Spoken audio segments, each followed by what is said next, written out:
चलिए देखिए, ये नया एक्सरसाइज, नया चैप्टर है trigonometry ratio of some particular angle. इसमें आपको एंगल के बारे में जानना है।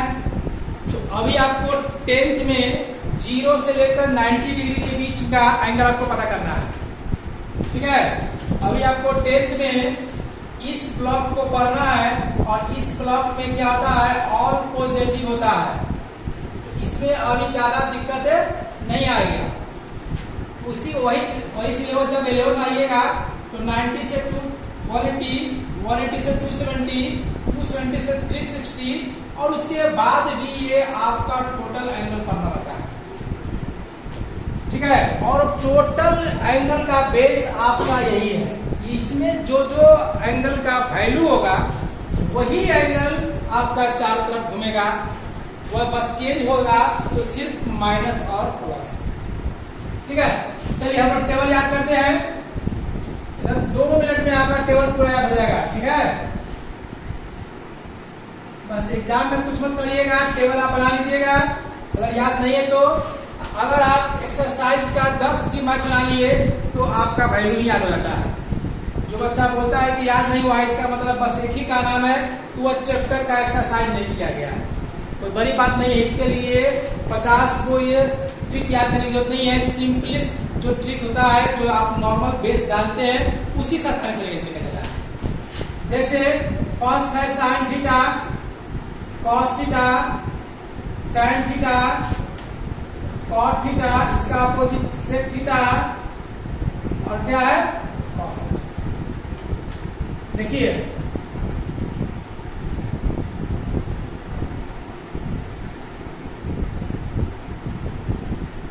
हो गया। सबसे पहले आपको निकालना होगा 0 डिग्री का, 30 डिग्री का, 45, 60 एंड 90। ठीक है, इतना का वैल्यू हम लोग याद करते हैं। कोई जरूरी नहीं है कि इतना ही वैल्यू होता है। आप साइन 10, 15, 20, 25, 30, 15.5, 20.5, 10.5 कुछ भी हो सकता है, लेकिन आप याद नहीं कर सकते हैं। नॉर्मली आपका बेस जो है 0, 30, 45, 60, 90 पर ही दिया गया है। याद करना कैसे सीखिए। इतना तो आपको पता है कि टैन जो है कॉट का ये अपोजिट सेक्शन है। अब ये भी नहीं करिएगा कि सर याद करना पड़ेगा, तो याद नहीं करिएगा तो आइडेंटिटी नहीं बन पाएगा। पिछला जो चैप्टर हम लोग बनाए हैं उसमें भी आपको इसमें जरूरत पड़ा, तो इतना तो हम लोग को याद था। अब हम लोग को मात्र एक याद कर लेना है। साइन को वैल्यू हम लोग याद कर लेंगे, उसी से हम लोग सब टोटल लिख देंगे। और साइन को भी हम लोग याद नहीं करेंगे। 0, 1, 2, 3, 4।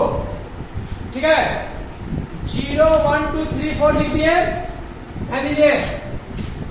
और 4 से डिवाइड दीजिए सबको क्या करेंगे, 4 से डिवाइड दे देंगे। उसके बाद अंडर रूट वैल्यू निकाल लेंगे।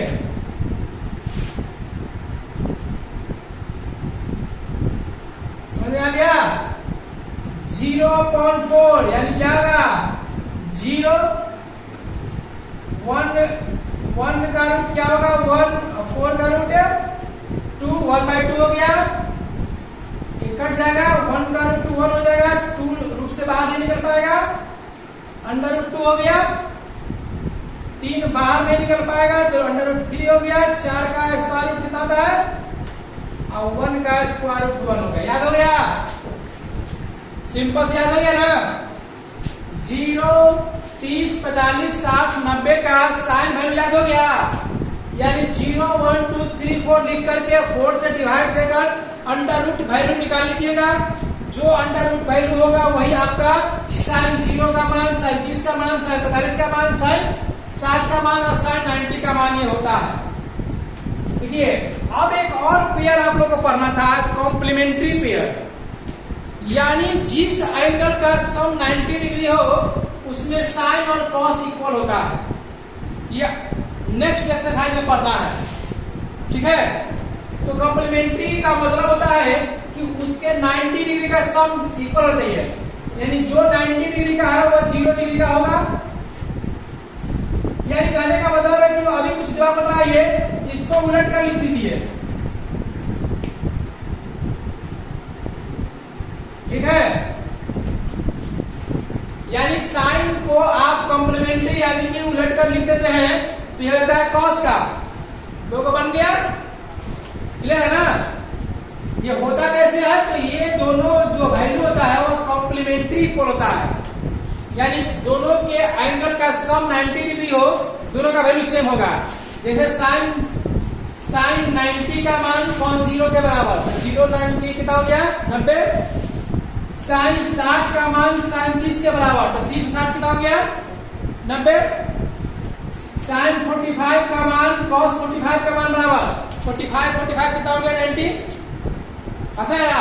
उसी प्रकार से आप कह सकते हैं, तो क्या sir sine 10 degree equal to लिख सकते हैं कॉस 90 डिग्री, नहीं कॉस 80 डिग्री, तो हाँ बिल्कुल लिख सकते हैं, ये सही हो जाएगा, ठीक है। ये आपको पढ़ना है। चलिए दो को याद हो गया ना। पीछे से हम लोग पढ़ते हुए आए हैं, क्या पढ़े आए हैं कि साइन बटा कॉस दोनों का जब रेशियो निकालते हैं तो क्या निकलता है tan। साइन और कॉस का रेशियो क्या होता है, तो 0 बटा 1 0 हो गया, ये दोनों का रेशियो क्या लगेगा 2 2 कट जाएगा, तो 1/√3 निकल गया, ये पूरा पार्ट कट जाएगा 1, ये 2 2 कट जाएगा तो 3 हो गया 1/0। इसको क्या लिख सकते हैं हम लोग, इनफिनाइट अनडिफाइंड बोलो चाहे इनफिनाइट बोलो, सब सही है, हो गया। अब ये तीनों का मान निकालने के बाद आपको ये विश्वास हो गया होगा कि अब आप लोग पूरा लिख सकते हैं। tan अपोजिट है cot का, तो 1 का अपोजिट इनफिनाइट, इसका अपोजिट √3 1/√3। जब ये देखिए ये पलटेगा तो 0/1 हो जाएगा, तो क्या हो जाएगा 0, नीचे 1 रह सकता है, 0 नोमिनेटर में वैल्यू हो सकता है, डिनोमिनेटर में 0 का वैल्यू नहीं होना चाहिए। सेक उल्टा होता है cos का, तो 1 का उल्टा 1 हो गया, ये हो गया 2/√3, ये हो गया √2, ये हो गया 2, 0 पलटेगा, ध्यान दीजिएगा जब नीचे 1 है तो पलटेगा क्या होगा 1/0, 1/0 क्या हो गया अनडिफाइंड हो गया। कॉसेक उल्टा है किसका, साइन का, तो ये क्या हो गया अनडिफाइंड हो गया, 0 का अपोजिट क्या होगा अनडिफाइंड। यहां हो गया 2, यहां क्या हो गया √2, 2/√3, और ये क्या हो गया 1। ये सब बन गया, याद हो गया ना। किसी को कोई दिक्कत, शुरुआत में अगर आपको याद करना है तो आप घर पर जाकर के कुछ मत करिए, 1 या 2 बार आप ये टेबल बना लीजिए, 1-2 बार टेबल बना लीजिए, आपको ये याद कर ही लेना है, 10th के लिए नहीं आगे के लिए, क्योंकि यही एंगल यही वैल्यू आपका टोटल में घूमेगा। जितना मेहनत लग रहा है आपको ये याद करने में, 12th में एक तरीका बताएंगे और टोटल साइन 360 से लेकर के साइन 700 800 900 जितना का मान पूछेगा आप 1 सेकंड में बना लीजिएगा, लेकिन वैल्यू वही रहेगा जो आपका 0 30 45 60 90 का एंगल वाला है, ठीक है। जो वैल्यू निकलता है इसके रेशियो पर वही वैल्यू आपका यहाँ भी होगा, यानी ये आपको याद कर ही लेना है, हर हाल में याद करना है। बहुत सारा बच्चा क्या करता है कि एग्जाम में टेबल बना लेता है और टेबल बना करके 10th के एग्जाम तो पार कर लेता है, तो 10th के एग्जाम के बाद आइए सबसे बनाता है लोग, 10th ही सबसे बड़ा टाइम बना है, आप तो 10th का एग्जाम पार किए हैं, आप याद कर लीजिए, ठीक है, क्योंकि ये बेस है। 10th में ट्रिग्नोमेट्री देने का मतलब है 10th एक प्रकार का बेस है, ना कि पूरा ट्रिग्नोमेट्री दिया गया है। सुनिए, अब आप लोगों को क्लास 10th का ले रहे हैं, इसका मतलब ये नहीं है 12th में जब क्लास लेते हैं तो आपको मालूम चलेगा 11th में ट्रिग्नोमेट्री क्या विस्तार है, बहुत बड़ा विस्तार है, टोटली का यूज यही होता है।